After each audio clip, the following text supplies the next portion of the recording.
right, this week we are continuing our John Wick series with John Wick Chapter 2. If you enjoyed the first one, and you liked the action and the style and the Keanu Reeves-ness of the movie, you will enjoy this one as well.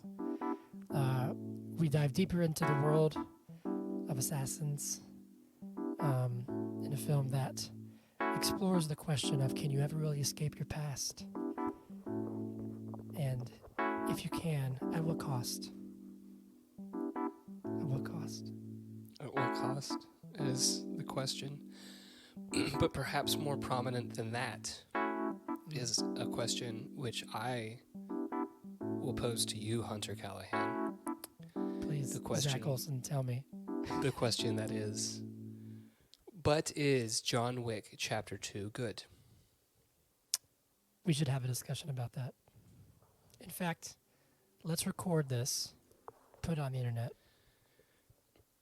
How about that? I, too, would like to discuss these facts and opinions in their entirety across an hour-long episodic adventure with my best friend, whose name starts with an H. This is another adventure of Huntboy and Zook.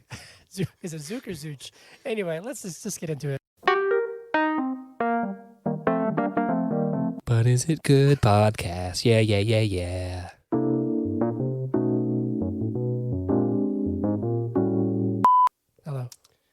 Hello. Welcome to the But Is It Good podcast.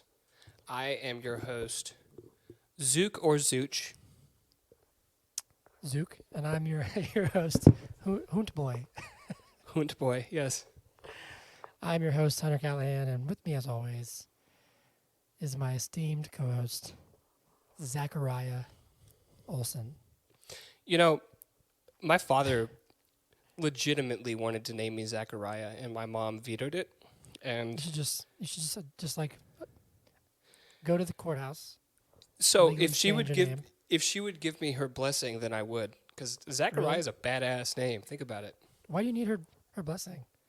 Because she named me. I mean, yeah, I guess. So me going to the courthouse and changing my name without her blessing is the equivalent of conducting business on continental grounds, you know? I see. I could do it. But there would be I might be excommunicado. Fair. All right, cool. Real quick housekeeping, like, subscribe, all that stuff. If you did not check out our Oscars episode yesterday, please check it out and see how we did. We did a prediction in our top 10. Yeah. I guess not top 10, I guess ranking, however many there are. Do you forget what we did in the past? No, it's almost like we're recording these out of order. Maybe, but we're not. There's no way. There's no possible way. There's no way. We record these real time every Monday at midnight. It's streamed live. Yeah, check it out. And then we're doing John Wick this month. This is the John Wick month. We're doing Chapter 3 next week, and then ending with the new Chapter 4. Mm-hmm. So once, now that we got that out of the way, Zach, how are you? How's life? I'm good. Life is good. Athena is a little sick. She we were talking about is just pooping a little bit of blood, which isn't normal. She's been to the vet once. We're going again today just to do more tests and see if we can figure out what's going on. And obviously her health is first and foremost in my mind, but I'm also hoping it doesn't break the bank. So yeah, well, I'm manifesting that she'll be okay. You're a good dad. You're a good dad.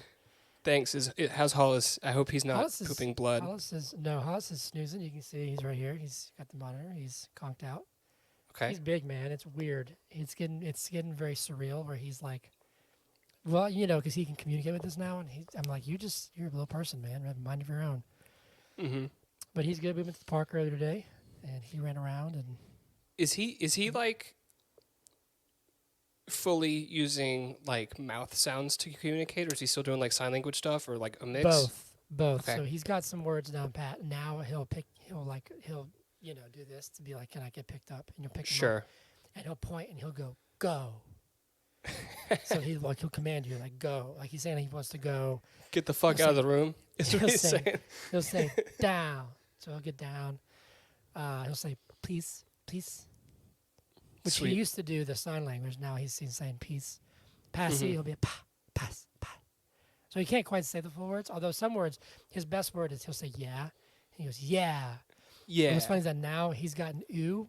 So like he'll see like trash and he'll go, ew. It's really funny. It's super cute. But yeah, man, he's good. We're good. I have a very busy week next week. Got a big show coming up. And so that's kind of my life has been consumed by prepping for this show on April 1st. If you're in the Atlanta area, please come check it out. Eddie's Attic. It'll be fun. Zach's going to be there. He's going to get on stage and do interpretive dance. Yeah. Interpretive dance followed by we're going to do our original song Dreams together on stage. Yeah, man. That's a classic.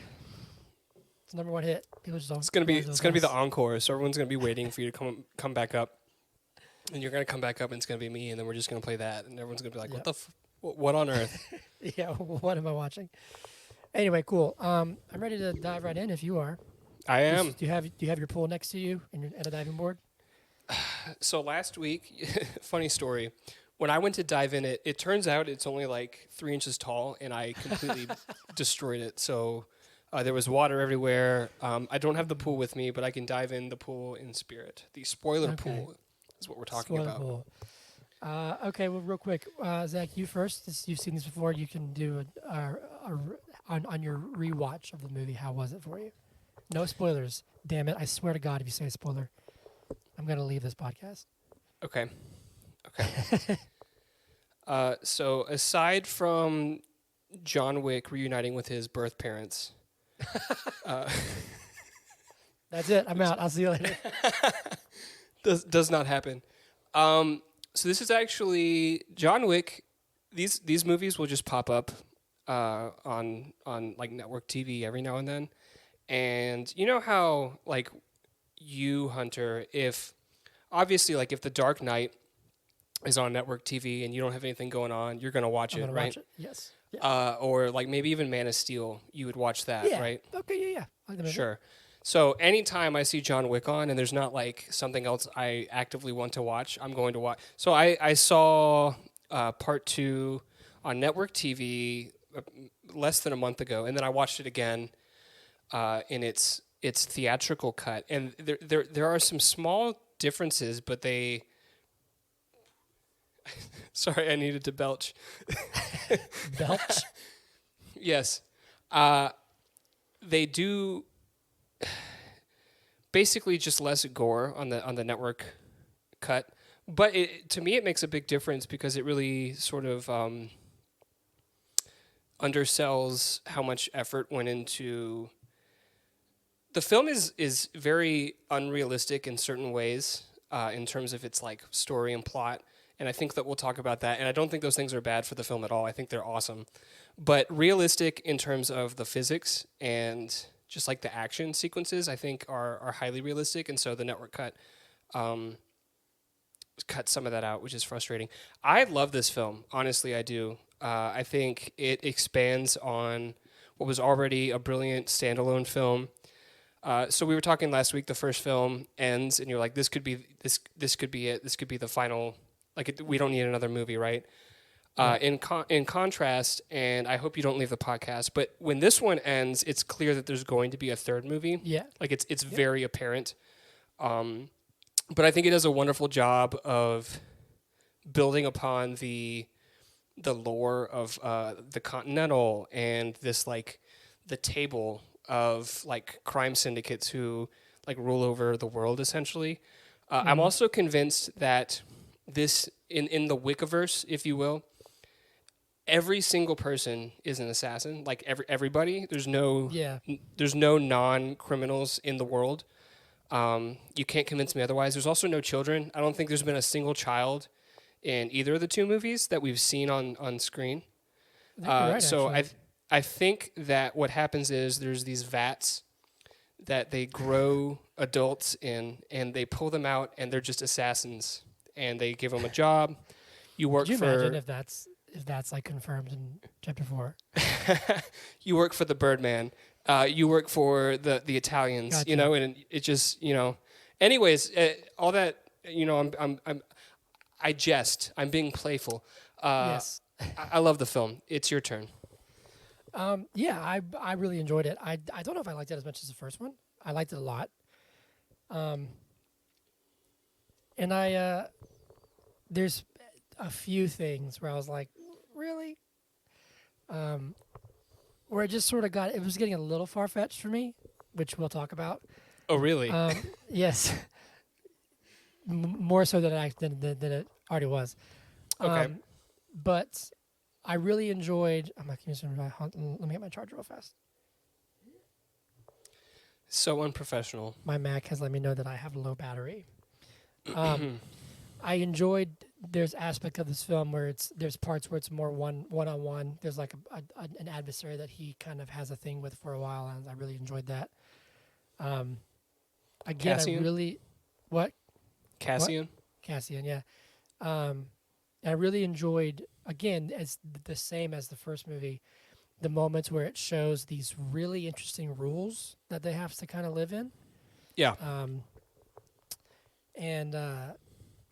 Yeah, I mean, I enjoyed it overall. It's definitely like a strong film. I'm kind of letting it simmer. It might be on the same level to me as John Wick 1, but there's a few things where I was like, that's okay. I guess I mean it didn't like take me out of it. There was a parts where like once I realized what was happening, I was like, oh, okay, wow, that's a thing in this world. That's interesting. All right, cool. Mm-hmm. By the end of it, I was kind of like, all right, hell yeah, everyone's after him. Let's do it. You know what I mean? Yep. So yeah, my first reaction was really, really fun, really, really good. Very strong in the sense of it kind of kept the same, kind of walked the same line of like, it's a film for, I want to turn off my brain and just watch crazy stuff. Sure. And a film for, I want to be meticulous and see these details and learn about this world. So I enjoyed it a lot, yes. I'm glad that the dog didn't die. Although I was at Target last night, and I saw chapter 1, 2, and 3, and on each cover was a different dog. And so now I'm worried that this dog's going to die in chapter 3. Interesting. We'll have to see. I know. But I really enjoyed it. I liked it a lot. Is it my turn to do movie in a minute?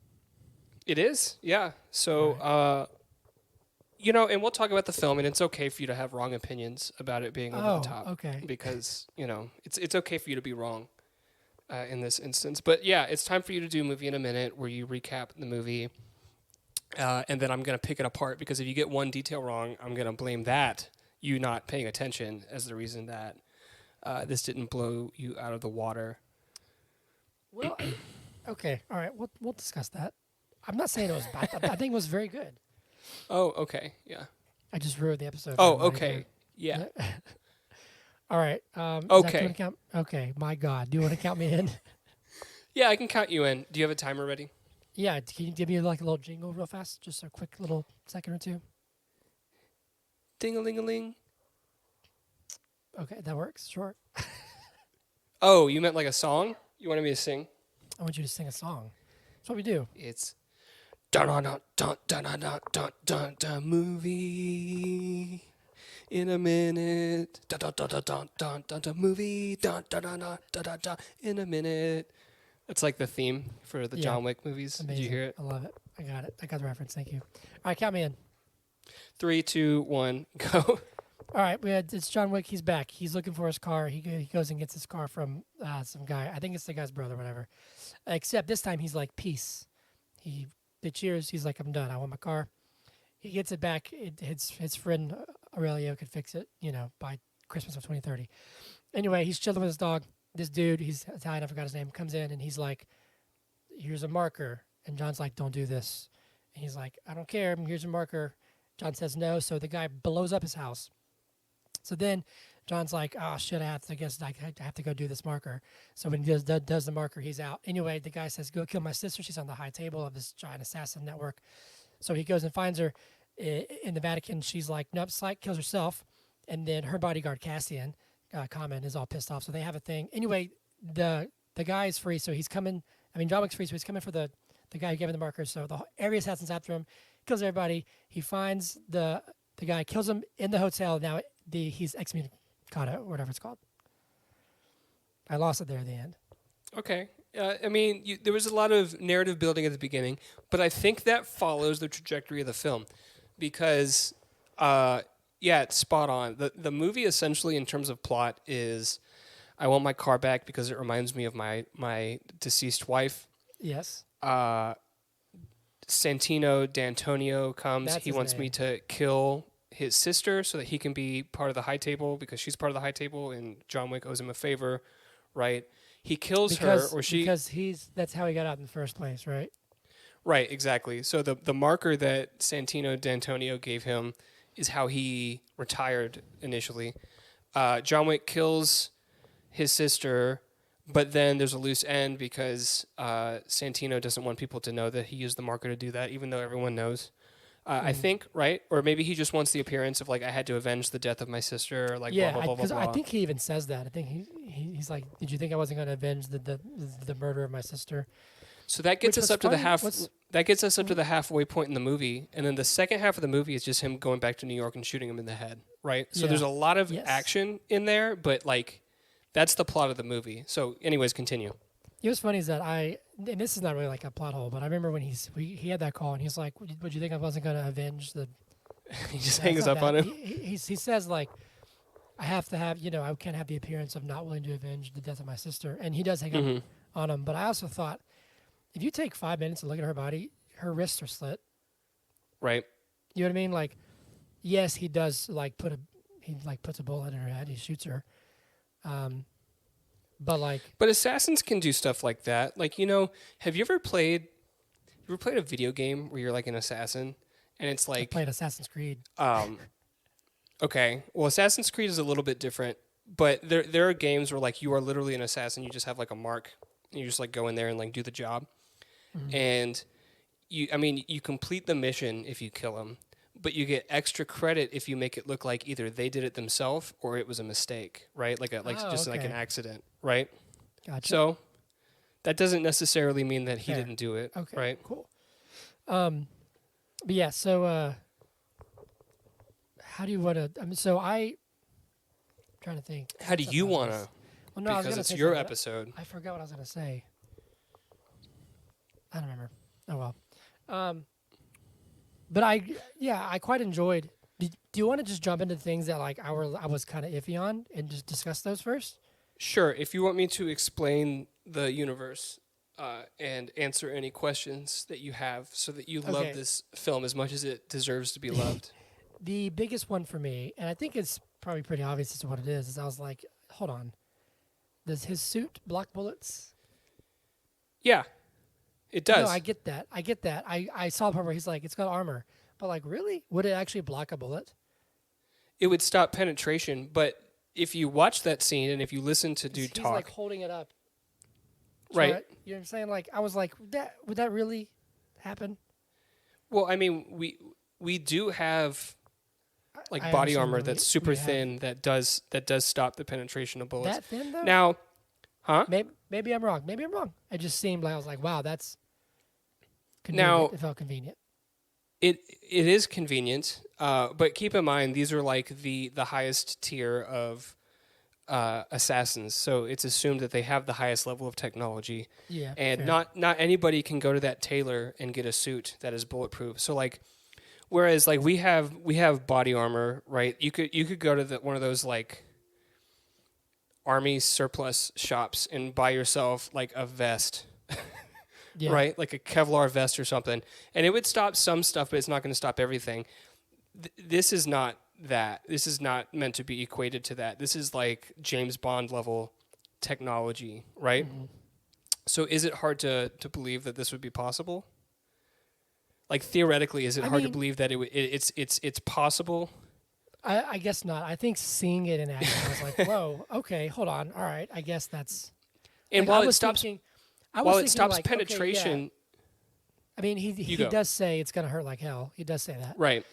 But like I was thinking, okay, he's gonna have it like under his shirt, but he like held up his suit jacket and it was like blocking bullets, and I was like, but hold on, It's here, it's sewn into the fabric. I get that, but let me ask you this: if his suit jacket is flimsy and a bullet hits it, wouldn't it just like move the suit jacket? You see what I'm saying? well, yes, I do see what you're saying, but there are materials that are that move, that have give to them, but if any force is applied to them, they harden like on the spot. So It's almost like Batman's cape in Batman Begins. see, and When you he- love that movie, so But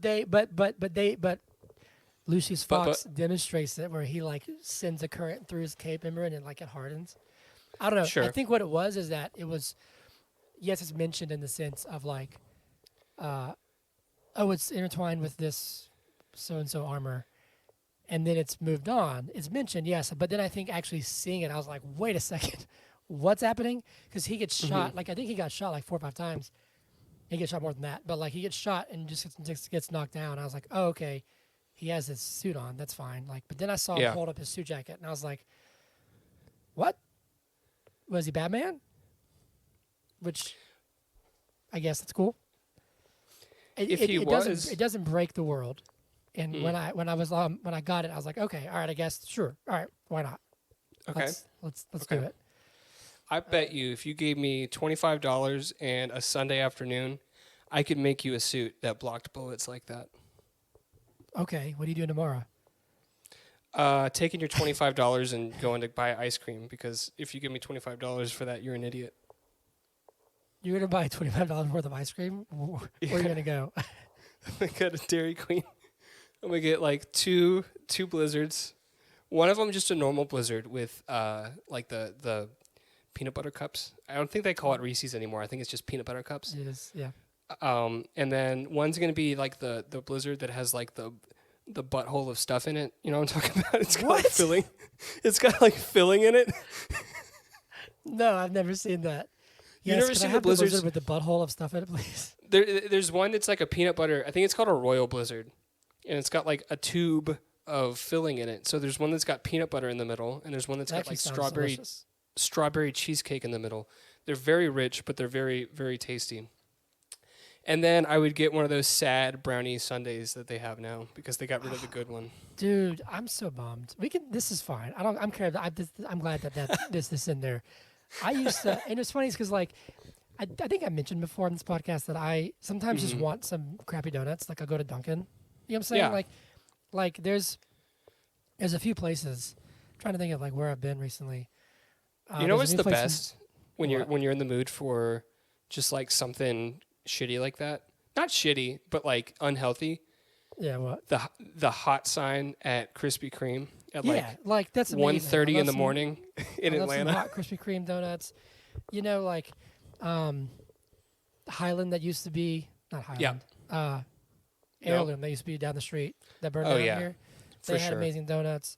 And like there's a new place in Trilith called Hero Donuts that's like really, or like my favorite is like what's it, Five Daughters in Ponce. Do you drive all the way out to Trilith for donuts? I guess it's not that far. No. But I'm just thinking of like places that have been that are like really, really good. okay. And like Five Daughters is it's like my favorite one. It has like the 1,000, like the 100 layers or whatever. Sometimes I just want like a crappy Dunkin' Donut. You know what I'm saying? Yeah. And what was I talking about? I lost where I was going with this. I Oh. mentioned Ice cream. the brownie sundae. Yeah. Dairy Queen is not like gourmet ice cream by any means. You know, not at all. But they have their ice cream is so smooth and so soft. It feels light sometimes. And Yeah. they had this little brownie, and it was so good. The little brownie sundae, get some Reese's cups on it, some peanut butter sauce, amazing.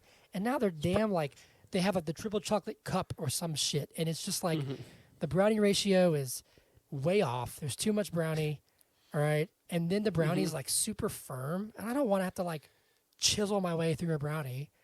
And it's not hot. Right. It's just not the same, man. Not the same. Sorry. This was worth a rant. It's okay. Dairy Let Queen. it out. If you're listening, I want the triple chocolate brownie back. Okay, I want it back. For Is me. that what it was called? The triple chocolate brownie? brownie sundae because it had like chocolate brownie, chocolate drizzle, and like little chocolate flakes, and then you put peanut butter cups on it, and I would add hot fudge and peanut butter sauce. And we used to go to Dairy Queen and get one of those, eat it, maybe go to the gym, which was your dad's basement. Yes. Then after the gym, we would go to Waffle House, and you would get a waffle. And there was at least one time where you got both peanut butter chips and chocolate chips on it. I know, that and it was just too looked much. like it was entirely too much. Hannah just texted me and she said, "I'm embarrassed for you listening to this."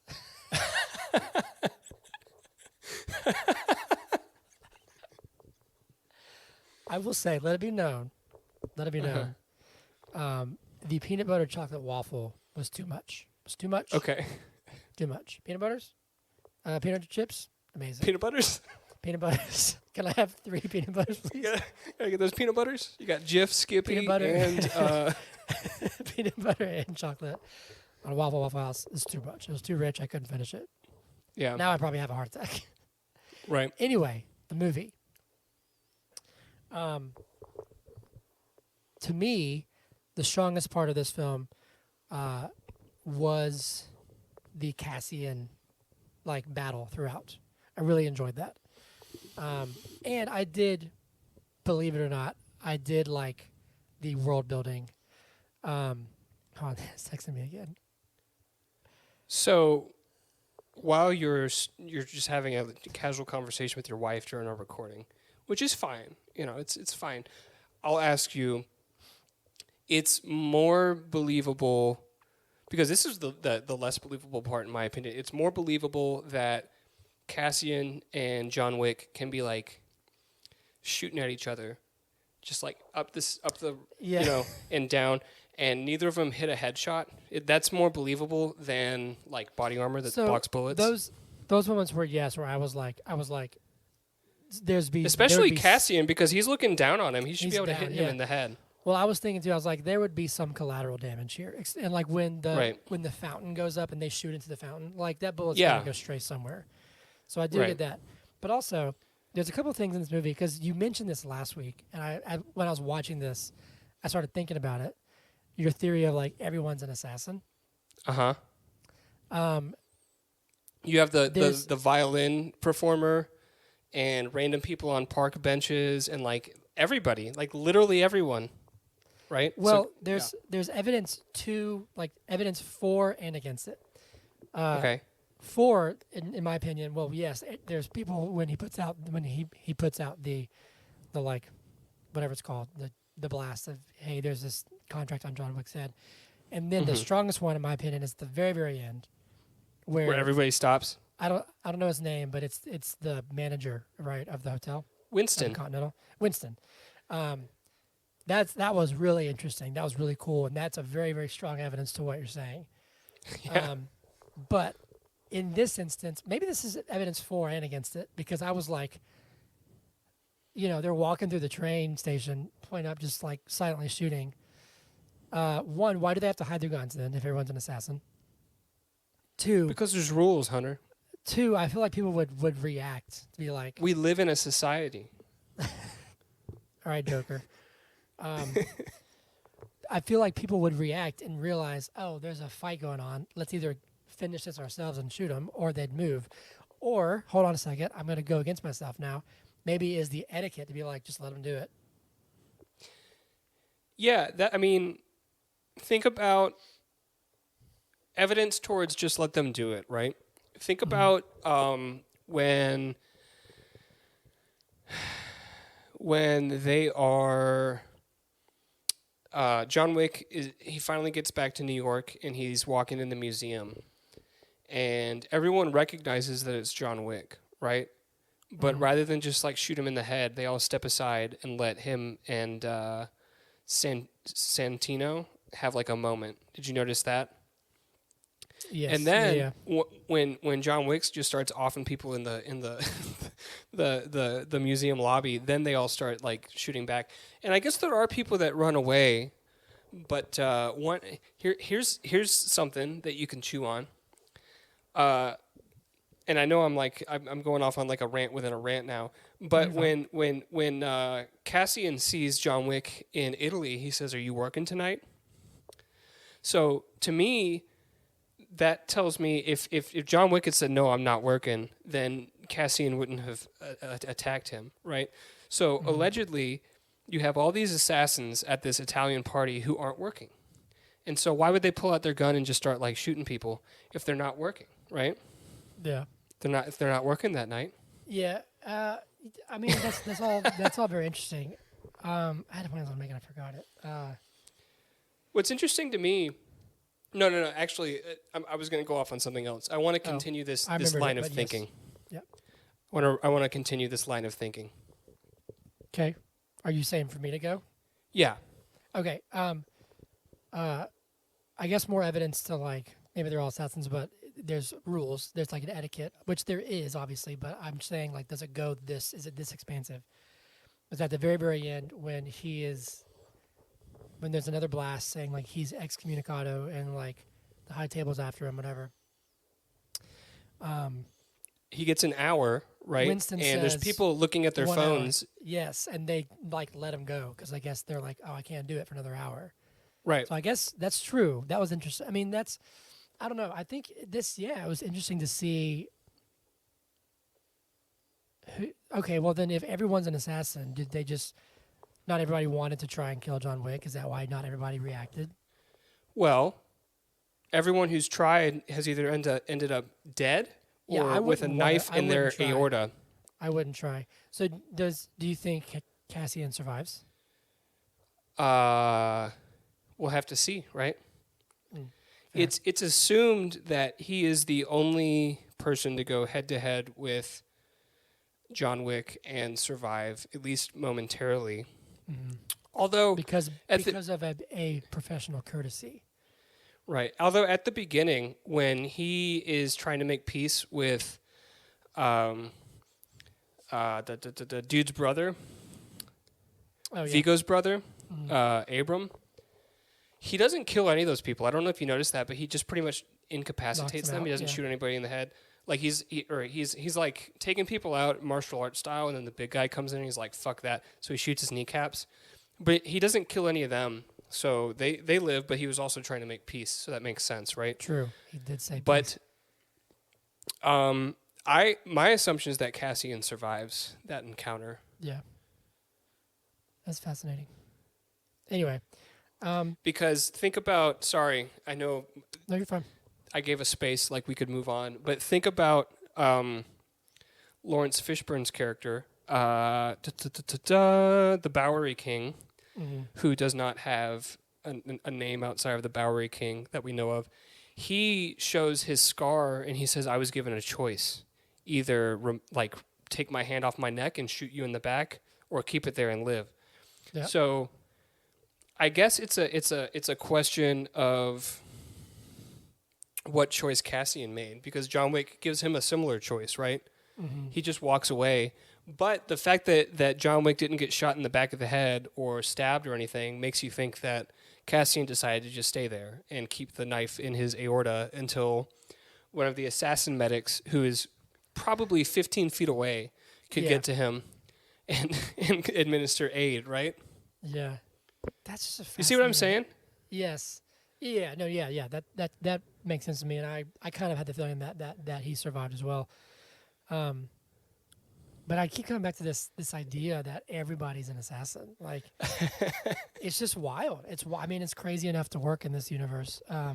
What's interesting to me is that unless there are small things that I've missed in watching these films, there's no real finger pointed towards like what the crime organizations are outside of like the Bowery King. His thing is like information, right? He has like the homeless people and the doves or pigeons or whatever, right?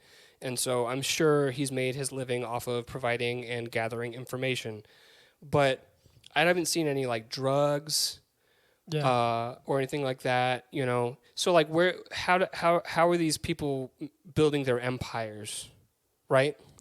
Yeah, and is that even necessary to know, or is that just like on the periphery? Like maybe that's not brought into focus for a specific reason. I thought there was a scene where like they're smuggling drugs in and out of place, or that might have been Vigo's brother at the very beginning.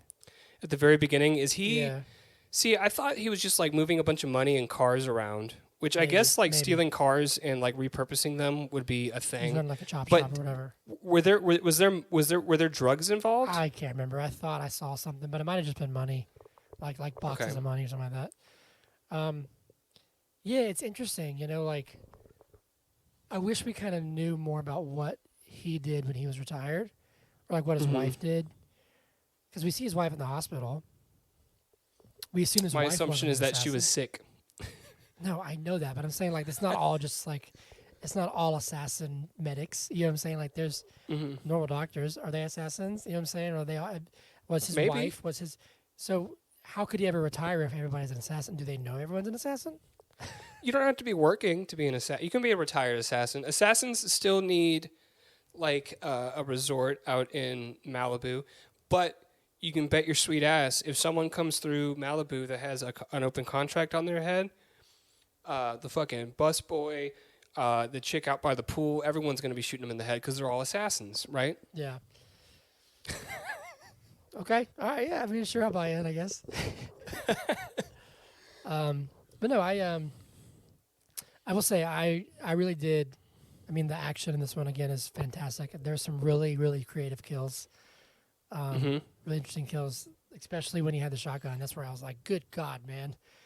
The one where he has to reload it, but he's like pushing dude down into the ground, Yeah. and then it's he just like, reloads it. And, yeah, that oof. What did you think about? Because that whole sequence I thought was awesome, where we see him, and it's like it is like a James Bond montage where he's like talking to the guy about like the different guns and choosing his toys that he's going to use on his mission, right? Mhm. And he's getting the to you unbelievable inlay in his suit jacket, and he's also getting like the map, the schematic, and the key. But then we see him going through like the catacombs of this like not ancient, but like old estate, and he's like placing guns in places. He does the thing, and then as he's coming back through, he uses those props. Can I tell you, Yeah. like if because I have to take it there. If an MCU film could just use that level, like come back to that level, because they used to be there, Hunter. They Yeah. used to be at that level where, like, if something was placed in a movie or like placed in a spot, they would It come mattered. back to it and use it. It mattered, right? It's out the window. But in this movie, it does matter, and I think I love stuff like that, and it's so simple. Just like put something on a shelf and then use it, right? Yeah. It's like the simplest thing. What's funny is that I was actually reading about something the other day, and it was I think it was one of the reactions to Quantumania, yada yada yada. Mm-hmm. And Quantumania, a lot of it was filmed on the volume, which is what they shoot like the Mandalorian and stuff on, and that kind of stuff. Yeah. It's like, for those of you who don't know, it essentially acts as a green screen, but it's not a green screen. It's something where like Right. the actors can see their surroundings.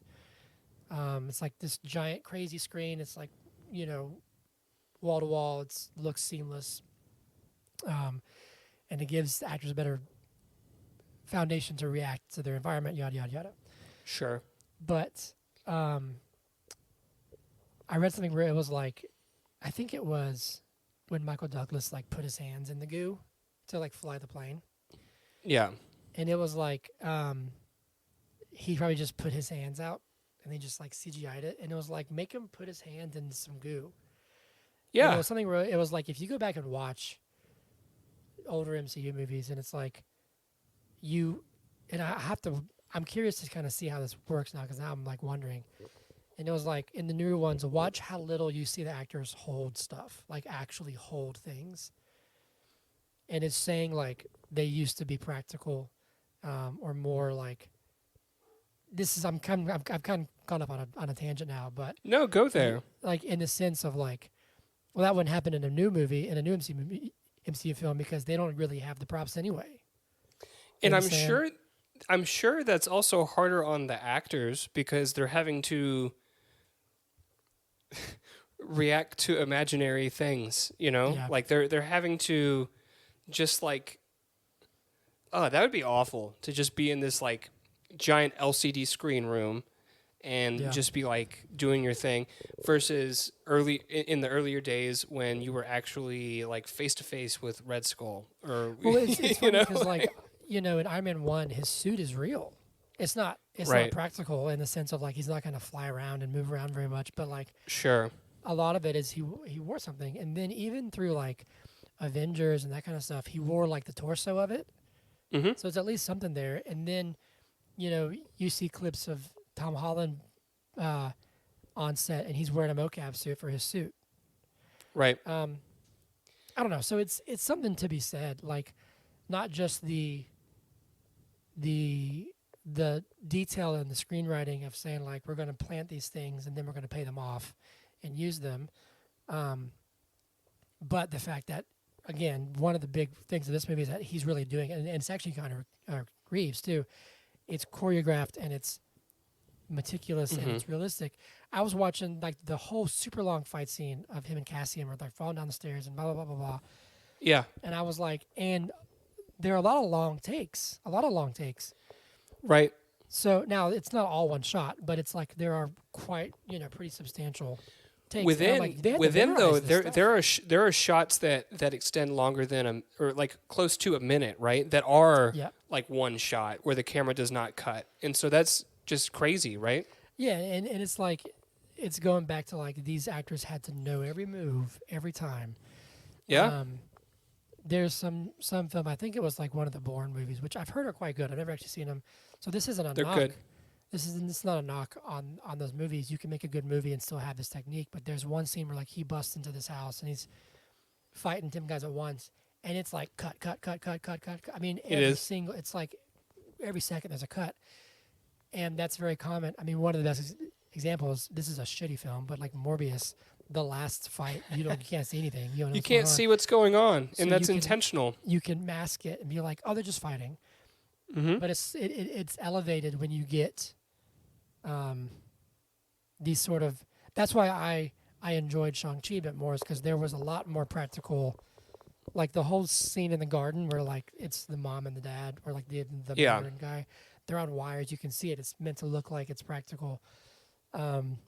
But this movie is done to such a T, and it's so seamless, but also that is not just impressive, it pays off to his character of this master assassin who, like, I would get lost. I'd be like, is my gun here? I'm not sure where I put it.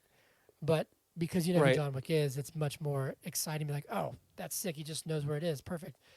Well, he placed it there intentionally. Yes, And but keep in to mind, have this his is... whereabouts.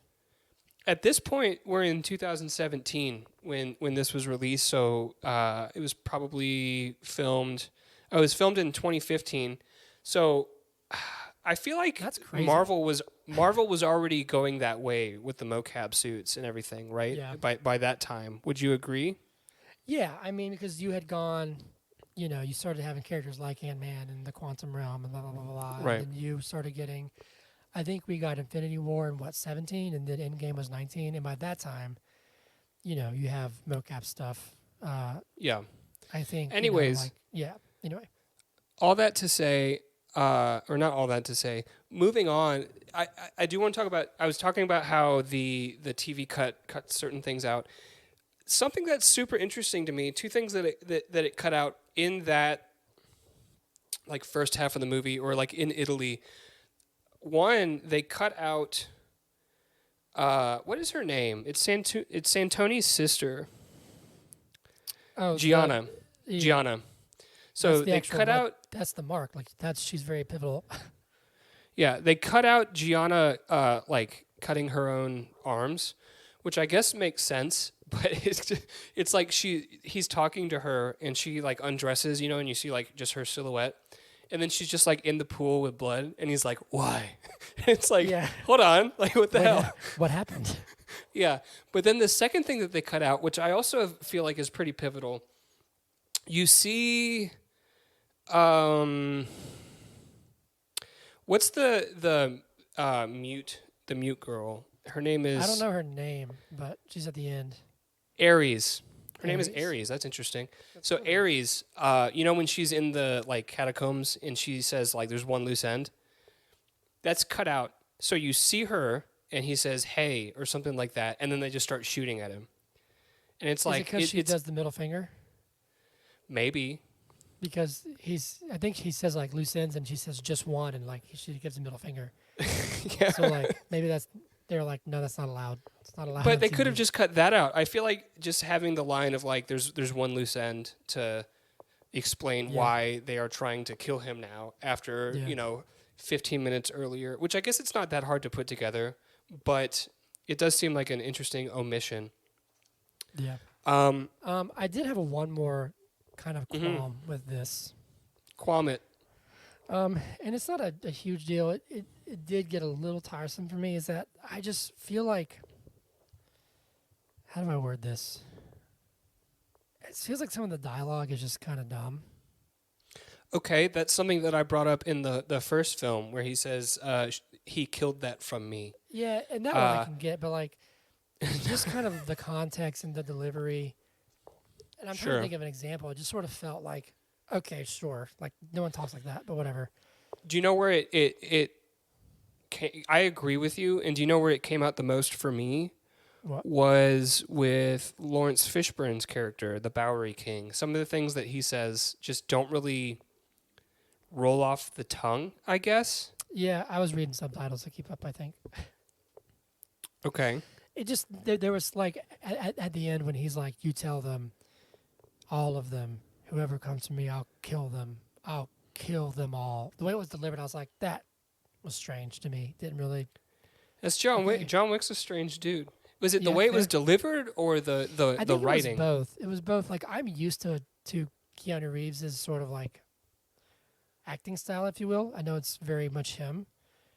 But if the dialogue to me seems cheesy, then it all kind of seems cheesy. Does that make sense? Okay. Well, strap in because I mean this film does lean into the cheesy from time to time. Yeah. And yeah, it is apparent in the final moments.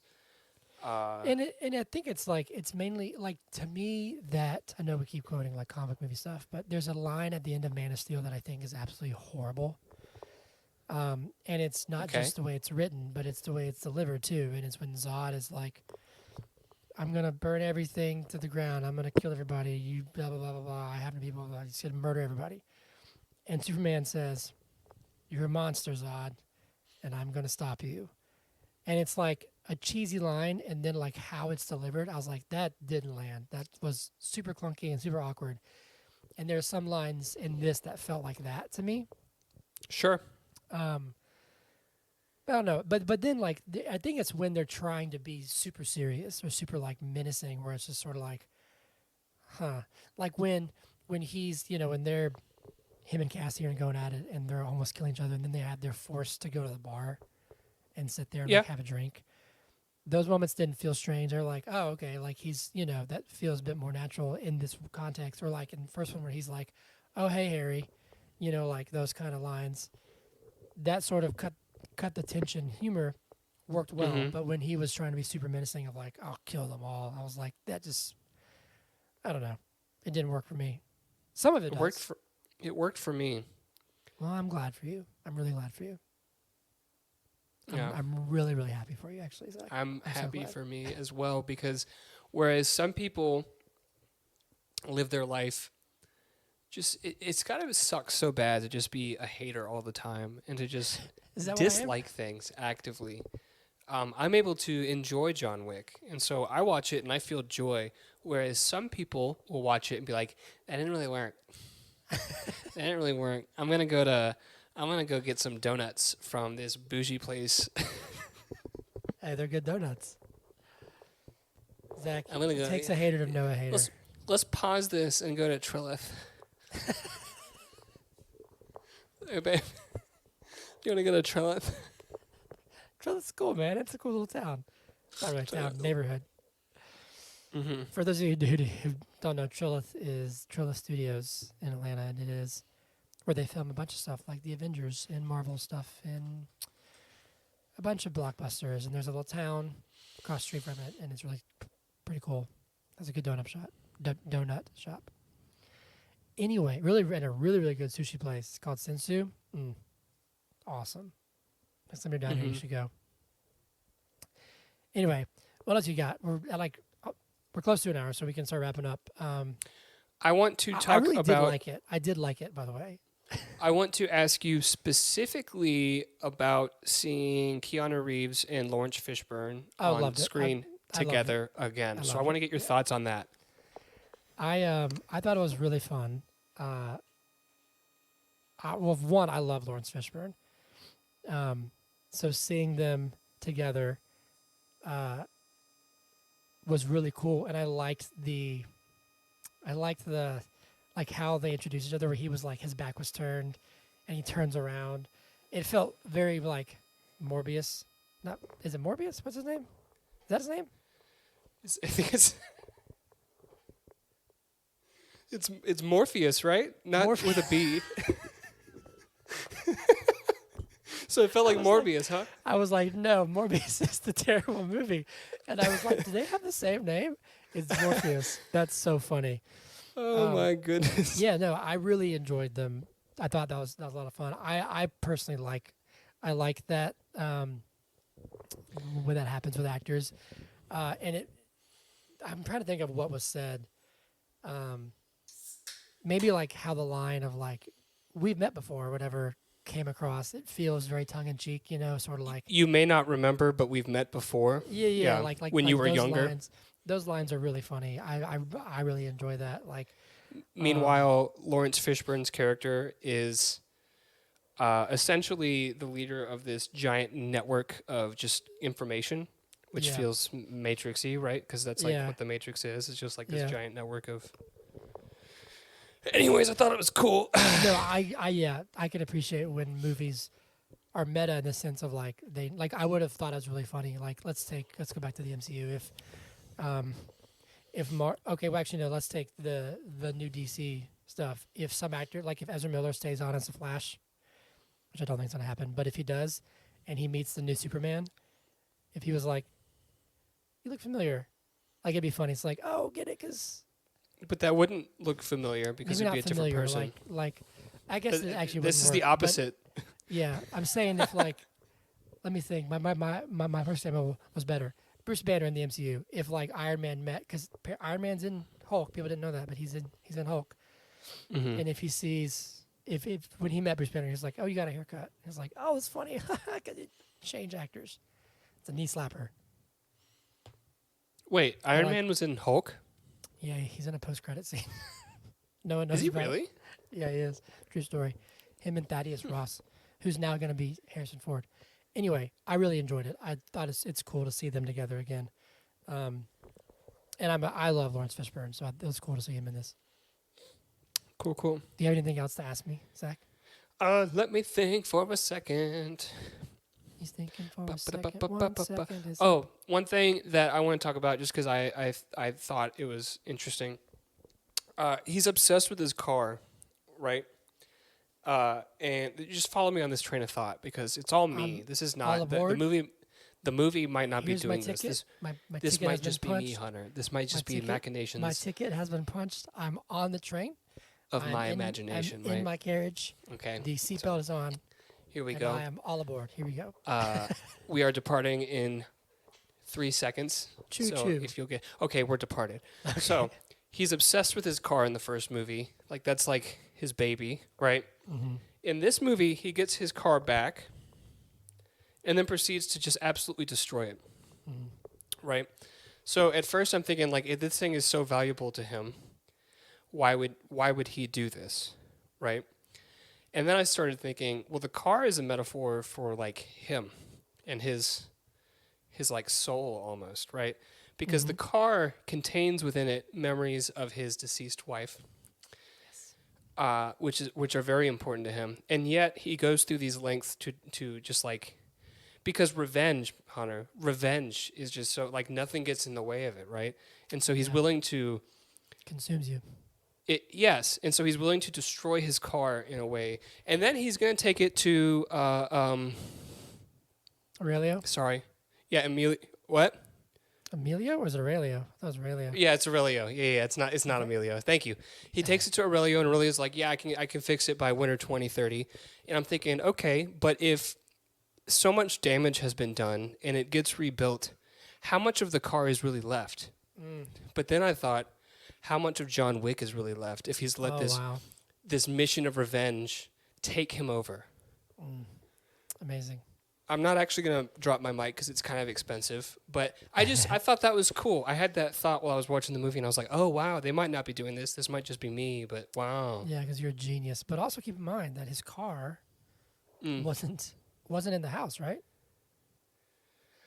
No, because it's at Aurelio's shop. It's at the shop. So his house is destroyed, but he might still have his car, which again represents himself. He might get himself back at the end of this journey. If Aurelio is associated with the Continental in any way, he can't give John Wick his car back anymore because since he's excommunicado, he's no longer able to take advantage of any of the privileges associated with the Continental. So no more guns, no more suits, no more like anything that he would pay a gold token for. He can't do it anymore, right? I'm curious. Do you know if 4 is the last one? I do not. Let's Google that real fast. Maybe, yeah. Let's. John Wick Chapter 4, the last one. You Google that. I'm gonna Google John Wick 5. Chad Stahelski is still open to making John Wick 5, but we may have to wait a while. Okay. Said that originally they were going to film 4 and 5 back to back. However, that is no longer the case. Reeves said that whether we get a 5th movie depends on how Chapter 4 is received. Yep. Well, my assumption, because regardless of how you felt about this film, I'm fairly confident that it was rated higher than the first one by critics. Okay. And I know that the third one was rated very highly by critics. And I know that all 3 of the films have done fairly well in the box office. I do know that their budgets are not like super high, are they? This film had a $40 million budget and made $171.5 million at the box office, which when we talk about like when we review Avatar and fucking Marvel movies, that doesn't seem like a lot. But when you think about what this film is, this isn't some like AAA, or maybe would you consider this to be like a AAA movie? What do you mean by that? Like a not a major league movie? This is a major league movie. No, like a major league movie. This is not, right? This is. I would say it is. Okay. Well, then maybe I would say is that low to you? It's not a blockbuster. Okay. It's not a tentpole property. You know what I mean? Tentpole. You know, like the tent Batmans or your Marvel stuff. Okay, so let me throw this number at you. The first one made somewhere in the realm of between 56 and 56 million was the profit when you look at the box office numbers. This film made $131.5 million in the box office. So there's an increase in profits. I'm trying to see. I'm going to get that. John Wick 3, Hunter? Made more, right? Made twice as much. So this film made $171.5 million in the box office. John Wick 3 made $327.3 million with on a $75 million budget. So they've increased in profits every time. So if history is any indicator, if those numbers keep going, then they'll make a 5th one for sure. Right. With a 60-year-old Keanu Reeves, that's amazing. I wonder what the budget was for the 4th one. When will we get those numbers? Because they're not on the budget. Wikipedia. And if something's not on Wikipedia, I do not know how to find it. Chapter 4 budget was. Oh, they haven't released it yet. It could be anything. This says 90. Okay, which is slightly higher than the third one. Accurate. It's tracking to be the biggest John Wick movie. So we'll see. Let's wrap it up though. So Zach, I have to ask you. Hold I on. guess you can ask me because okay. Can I ask you a question? Yes. Because you have more of a foot. Like maybe I have like a toe in the film industry. You have like an ankle. Like you're ankle deep, right? Okay. Fair. How does it track? Like how do they predict how many people are going to go to the theater? I actually am not sure entirely. I would say maybe it's straight based off surveys or just, I mean, probably combined with not post, but like past history of like a franchise. Okay. But it also can be wildly inaccurate. Like John Wick 1 was tracking to make hardly anything, and it turned a profit and did like almost $100 million. I think that was just domestic too. Actually, I'm also thinking of, in terms of inaccurate, I'm thinking of when when people convinced the makers of Morbius to re-release it in theaters. Yes, exactly. But yeah, I actually was just watching this thing. It's from a group called What Culture. They're really cool. They're a fun little pop culture channel, and they were talking about movies that everybody got wrong. Yeah. And John Wick was one of them. They're like, Keanu Reeves was actually kind of down on his luck, and as far as his career, he hadn't played anything massive in a while, hadn't had any big hits.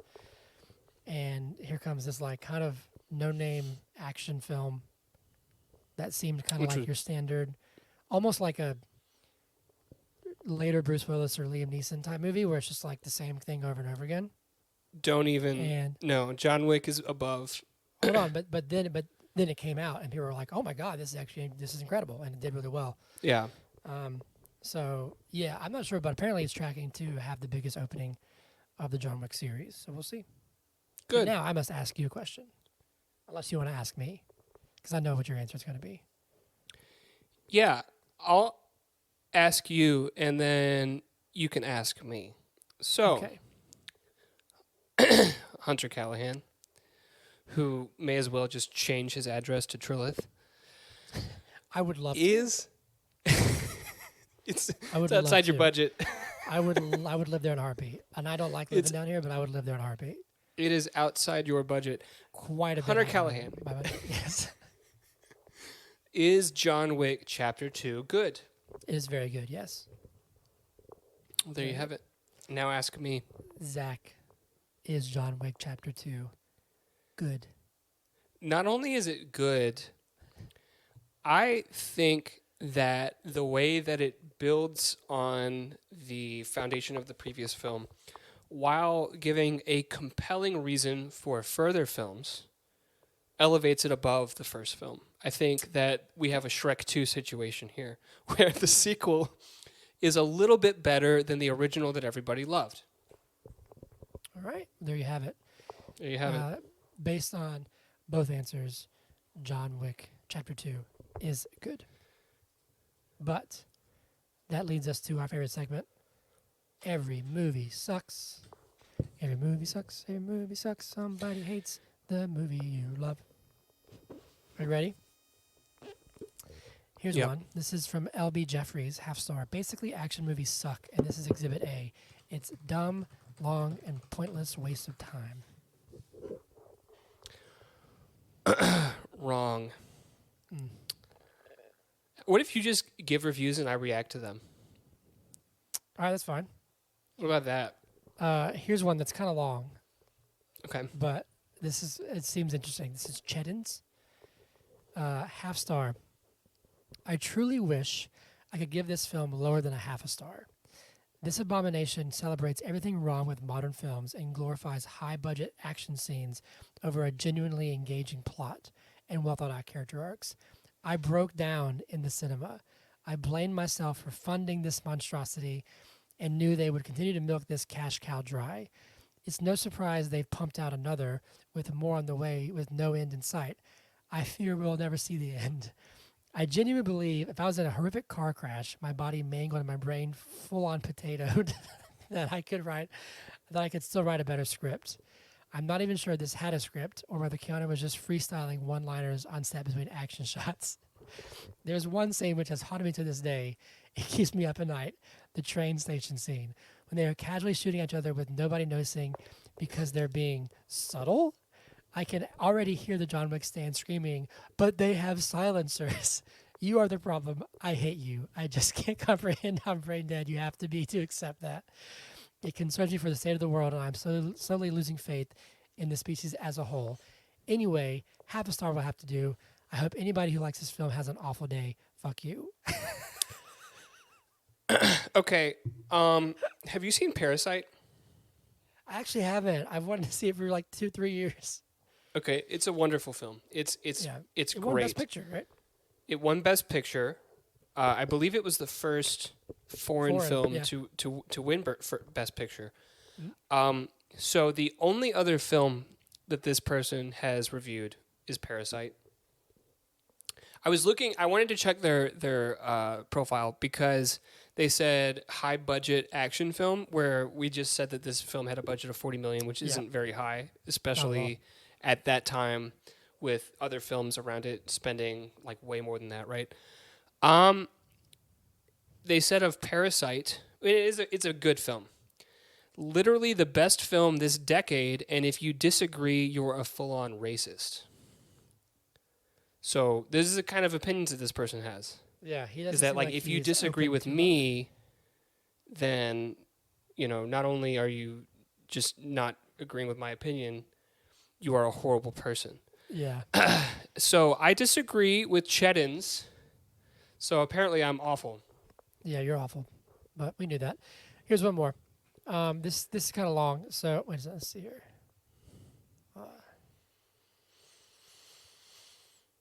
Let me see here. I'm trying to find a good one. That's way too long. All right, here's one. Last one, just because it's kind of long. Actually, I'll do two. I'll be trying quick. Okay. I'll try and be quick. This is D Riv, half star. If John Wick is one of the greatest action films of all time, this is one of the worst.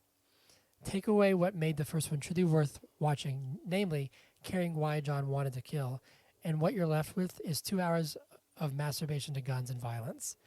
I would have left the theater if I knew I could get my money back. Okay, there's one. But so it's my job to react to these, Hunter. So give me Yes, just okay. a fucking minute, okay? Okay. But one of the biggest things in the first film, it's said multiple times, is, John, if you dip your foot in this pool, you're going to get pulled back in. You can't go on this journey of revenge and get out scot-free.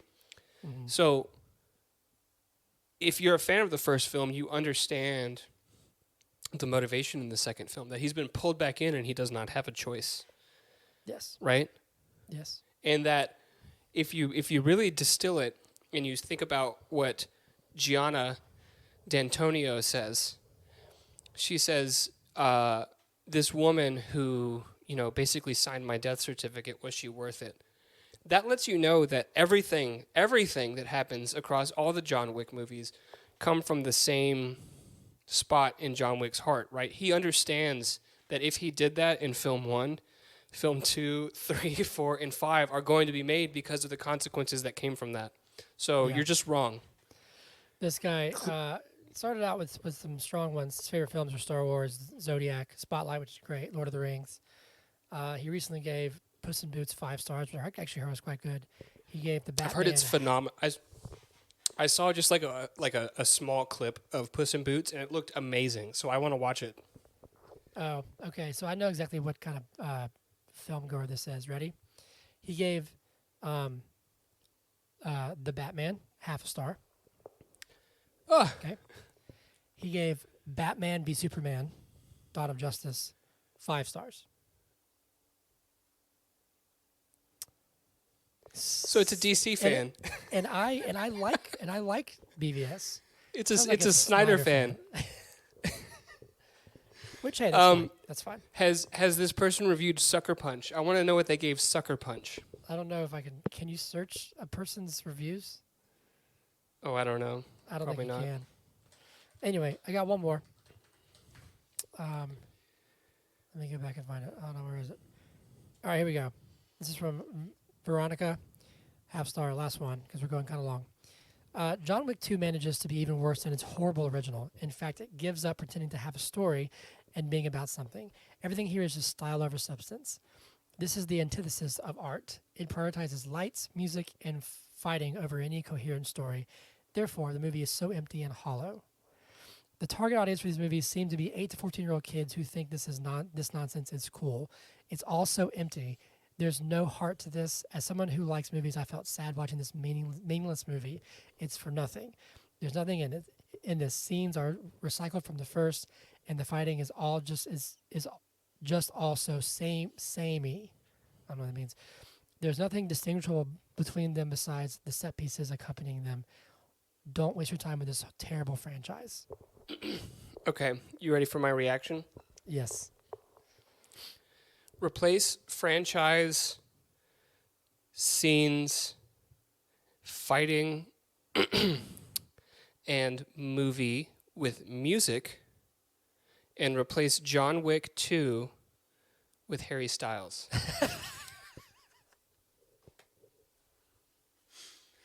Everything is just style over substance. This is the antithesis of art. It prioritizes lights, music, and music over any coherent music. You don't say that. You don't say that. Oh, boy. I jest. Cool. There you go. Time for shindigs? Yeah, buddy. Shindigs. Let's do the news. Hey, let's do the news. Hey, let's do the news. Hey. All right, I got my news up. Ready? I'm driving the news car. Driving the news van? Let's do Amazing. the news. All right, here we go. Ready? Mm-hmm. We got our first look at Tara Shahidi's Tinkerbell and Jude Law's Captain Hook in Peter Pan and Wendy trailer. Don't swear. Whoa. Mike. Hang on. We get a new poster and a new trailer for Owen Wilson's new film, Paint, which looks fascinating. Hold up. Why is Owen Amazing. Wilson doing a film called Paint? And is he playing Bob Ross, or is it just like No. inspired by Bob Ross? He's not playing Bob Ross. This person is obviously heavily referencing Bob Ross. His name is Okay. like Carl Nargle or something like that. Okay, we can continue. We get a new trailer for Seth Rogen's produced animated, I think he's starring in it too, animated Teenage Mutant Ninja Turtles series, and it has a very stacked cast. It has like Jackie Chan and stuff's in it. It's pretty cool. Did you see the trailer? I didn't see the trailer, but I saw stills of the characters and The stuff. art style looks really interesting. It's not my kind of movie. Like I probably won't go see it in a theater. But the art style, like if you watch the trailer, it's really it looks really cool. Nice. Like Heck yeah. visually. We get a trailer for Chris Evans and Ana de Armas' new movie, Ghosted, which was actually filmed here in Atlanta and on Marietta Square. And at the venue I'm playing at in Eddie's Attic, I had a buddy of mine, A. Parker, and then my guitar player, Jared. They actually played a band in the scene at Eddie's in this movie, so go see that. It's pretty cool. I think it's going to be on Apple.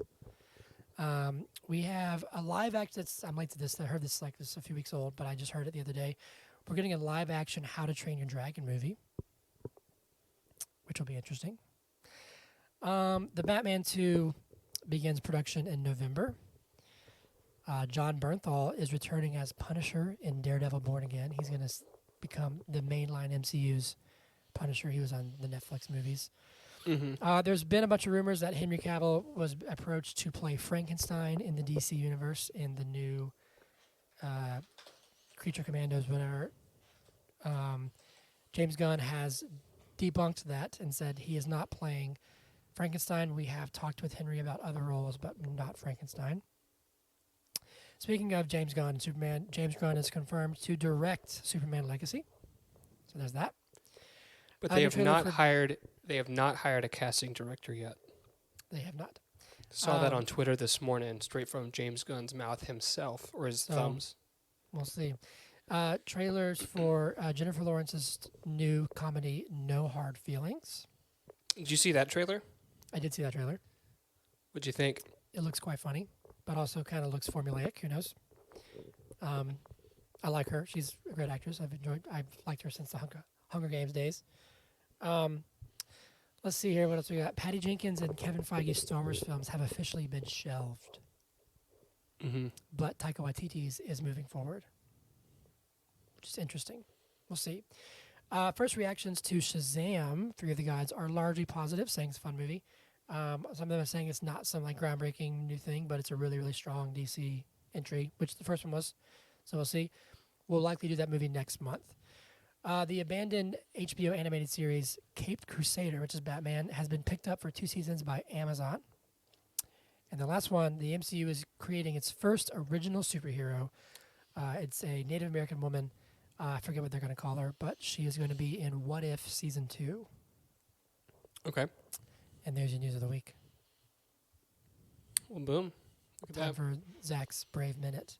And I have a little bit of a tidbit I want to add to this, just so you know. To the Brave Minute? To your Brave. It's not Braves, it's like Atlanta Sports, but yes. Okay. So we're in spring training. You know, the Braves are doing their thing. Acuna is playing in the World Baseball Classic, which is great news to see that the team is allowing him to go do that, because that means that he's at full strength. Because if there were any concerns about his lingering recovery from his injury that he sustained 2 seasons ago, they wouldn't let him do that. Ozzy Albies is DHing in games. He's been on the field a couple times. It's going to take him some time to get his feet under him.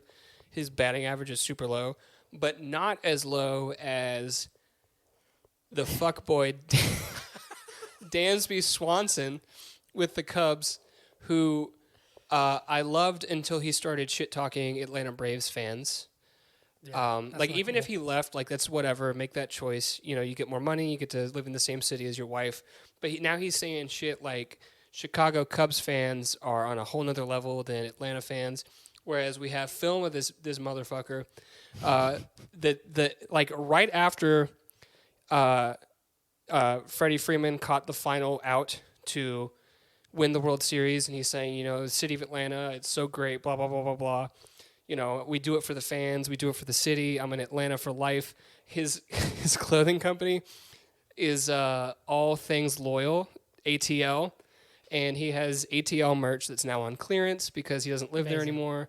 And it's just, I was calling you out for being a hater earlier, Hunter, but I am in full Dansby Swanson hate mode this season. So, in fact, I spent the majority of my Braves minute hating on Dansby Swanson. So what would you like to add? There's a new rumor going around that Atlanta is possibly in line to once again get a hockey national team up in hockey Alpharetta. league. Yeah. Do you think they'll beat the Thrashers again? They should. Come on, man. We'll have to see. Well, you know, originally the first team was like the Atlanta Fire. Yeah. Or the Flames, I think, or something like that. Yeah, Or was it Fire? I think it might have been Fire, and then when they moved to Calgary, they became the Flames, or maybe it was Flames, and then they just moved to Calgary. Yeah. But the Thrashers became the Jets.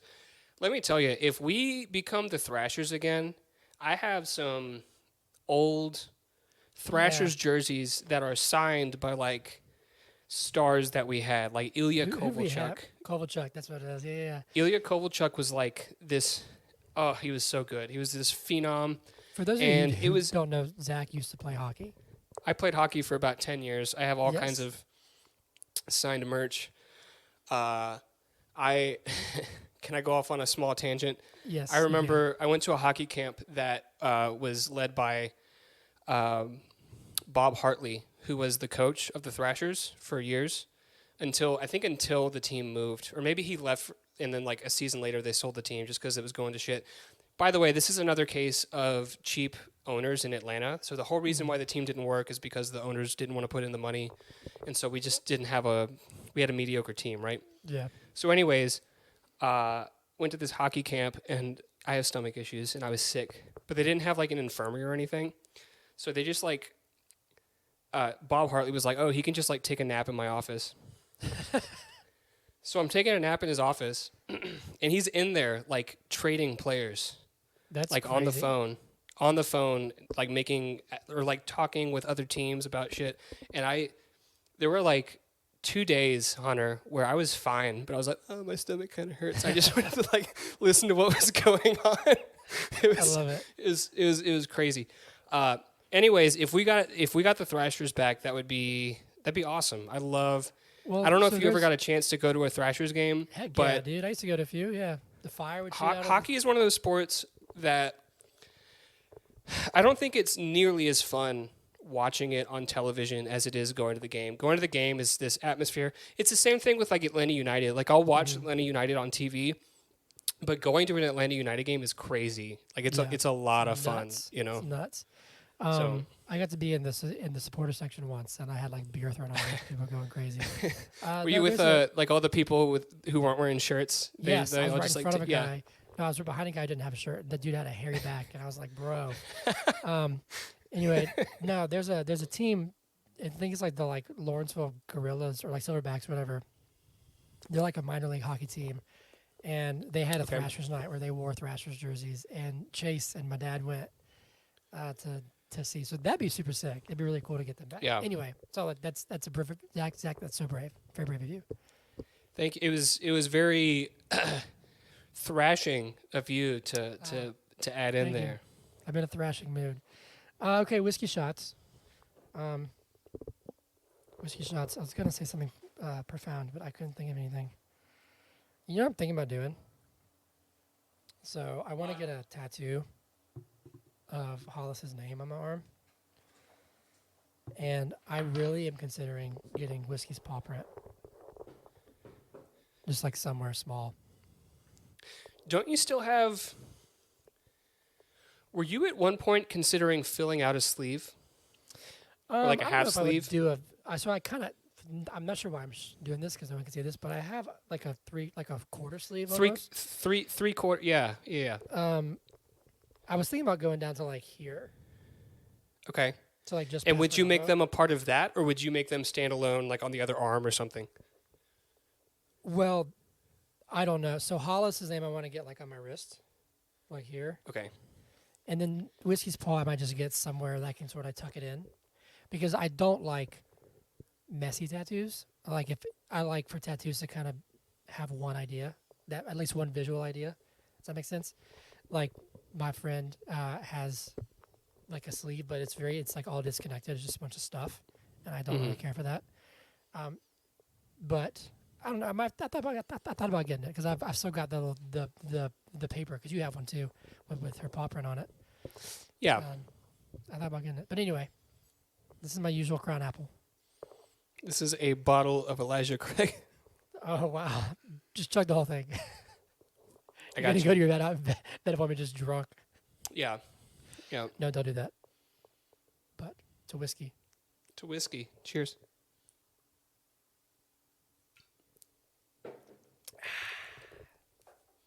Okay, where can they find us? As always, you can find us on on Twitter at BIIG Podcast. You can email us at biigpodcast@gmail.com. You can follow us on Instagram, YouTube, TikTok at But Is It Good Podcast. Please reach out. Tell us what you thought of the John Wick movies. Do you think they're shit? Do you think they're great? What movies would you like us to review? We are trying to get back to our roots and do series again. If there is a series of movies that you would like us to review, maybe they're your favorite movies, Don't say the Lord of the MCU. Rings or something like that, Don't say the MCU. tell us. Yeah. The MCU will probably take us like 5 years to do, because we're not gonna do it all at once. Right. That would literally be like 2 years. Anyway, we have talked about like doing phases. So like doing a series that's just phase one, Yeah, I would do that. which would I'd do that. still be a lot, but it would be more Yes. manageable, right? Also, it also would probably be saddening because phase 1 is good. I think phases 1 through I think 1 through 3 were mostly strong. mostly strong. I would agree Anyway, with that. Yeah, please say hello. You can find me at Hunter Callahan Music on everything. You can find Zach on Instagram at Zach2, the number, the THA, future.31. He's never on there, but still. Haven't posted in years. I don't follow people back because I don't have the app on my phone, but you can see a picture of me with Dave Grohl and Hunter That's with true. Dave Yeah, Grohl. I'm there yet. Yeah, please say hello. And we're doing chapter 3 next week. So, yeah. Anything else? You good? I'm good. All right. See you guys next week. Bye. Bye. God, is it good podcast? Yeah, yeah, yeah, yeah.